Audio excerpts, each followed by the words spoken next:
है जी। लेकिन हमें कोई इनविटेशन नहीं मिला है। अगर आपकी जेब में इनविटेशन हो तो हमें दिखा दो। अगर मिलता है तो फिर क्या करें? तो आप जैसा मैं बोलूंगा नहीं। सबसे बड़ा महत्वपूर्ण मामला है कि आज आरक्षण पे हमला हुआ है। सरकार जानबूझ करके पिछड़ों को आरक्षण नहीं देना चाहती थी, वो सामने आ गया। अभी तक तो हम लोग नौकरी के लिए चिल्ला रहे थे कि नौकरियों में आरक्षण छीना जा रहा है। बाबा साहब भीमराव अम्बेडकर जी का जो सपना था उस सपने को तोड़ रहे हैं। सब प्राइवेट कर रहे थे, कंपनियां एक एक करके बेच रहे थे। अगर सब सरकारी कंपनियां बिक जाएंगी, नौकरियां नहीं निकलेंगी तो अंतर्गत आरक्षण खत्म। तो और यहाँ तो दिखाई देगी आप, जो आरक्षण मिलना चाहिए था, अगर सरकार सही तरीके से पैरवी करती, सरकार सही तरीके से पक्ष रखती तो आज पिछड़ों को आरक्षण मिलता। और जनगणना की बात कोई पहली नहीं हुई। ये बात आप याद कीजिए, जिस समय जाति जनगणना की बात हुई, समाजवादी पार्टी इस पक्ष में रही कि सभी जातियों की जनगणना की जाए। लेकिन आखिर भारतीय जनता पार्टी को कौन रोकता है कि जनगणना न करे?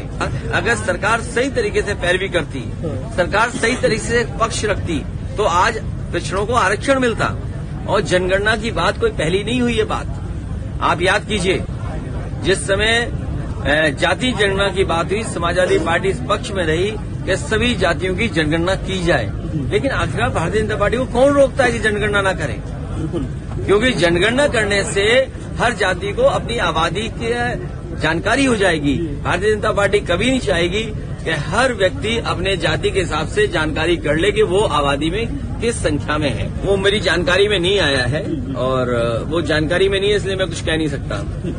Okay, thank you. चुनाव में कितनी मजबूती के साथ सभा खड़ी होगी? अरे पहले आरक्षण बचाओ फिर चुनाव लड़ो। हाँ, पहले आरक्षण बचाओ। और आरक्षण बचाने के लिए अगर समाजवादी पार्टी को सुप्रीम कोर्ट भी जाना पड़ेगा, हमारे पिछड़े जो संगठन के लोगों ने अगर आरक्षण बचाने के लिए सुप्रीम कोर्ट जाना पड़ेगा तो हमारी पार्टी के लोग जाएंगे। कर्मठ कार्यकर्ता समाजवादी पार्टी से लगातार जुड़े रहना, और जब कभी नेताजी ने या समाजवादी पार्टी ने हम लोगों ने आह्वान किया होगा, सुरेंद्र हमेशा आगे रहा, बढ़ चढ़ के हिस्सा लिया उसने, और कभी भी समाजवादी आंदोलन को उसने कमजोर नहीं होने दिया। समाजवादी पार्टी को मजबूत करने के लिए जो कुछ हो सकता था, अपने संसाधन जुटाना, अपने साथियों के साथ मेहनत करना, लगातार समाजवादी पार्टी को आगे बढ़ाने का काम कर रहा था। आज हमारे बीच में नहीं है, बहुत दुखद है।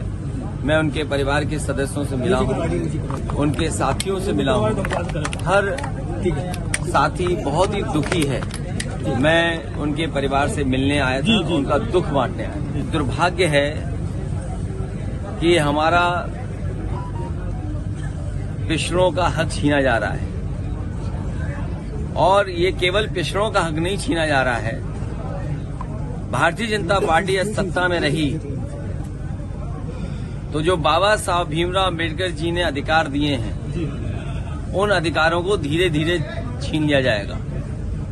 अभी कुछ चीजें दिखाई दे रही हैं और कुछ चीजें नहीं दिखाई दे रही हैं। भारतीय जनता पार्टी हमेशा आरक्षण विरोधी काम किए उसने।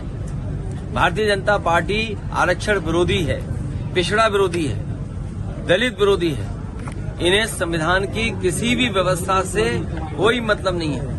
जो बाबा साहब भीमराव अम्बेडकर जी ने अधिकार दिए थे, उन अधिकारों को धीरे धीरे भारतीय जनता पार्टी छीनना चाहती है। और जितने भी उनमें पिछड़े नेता हैं, वो सब मुंह बंद करके बैठे हुए हैं। तो आरक्षण खत्म हो रहा है, ये सब छीन लेगी भारतीय जनता पार्टी। राहुल जी ने न्योता दिया है आप लोगों को। अरे न्योता हम तुम्हारे सामने खड़े के न्योता हो तो बता दो, अगर तुम्हारी जेब में हो इनविटेशन तो हमें बता दो। आप उनसे भारत जोड़ो यात्रा। अरे भाई मैं क्या कह रहा हूँ, आरक्षण बड़ा सवाल है। अरे भारत जोड़ो अपनी जगह है आंदोलन, हम उनके आह्वान से भावनात्मक हमारा जुड़ाव है। लेकिन हमें कोई इनविटेशन नहीं मिला है। अगर आपकी जेब में इनविटेशन हो तो हमें दिखा दो। अगर मिलता है तो फिर क्या करें? तो आप जैसा मैं बोलूंगा नहीं।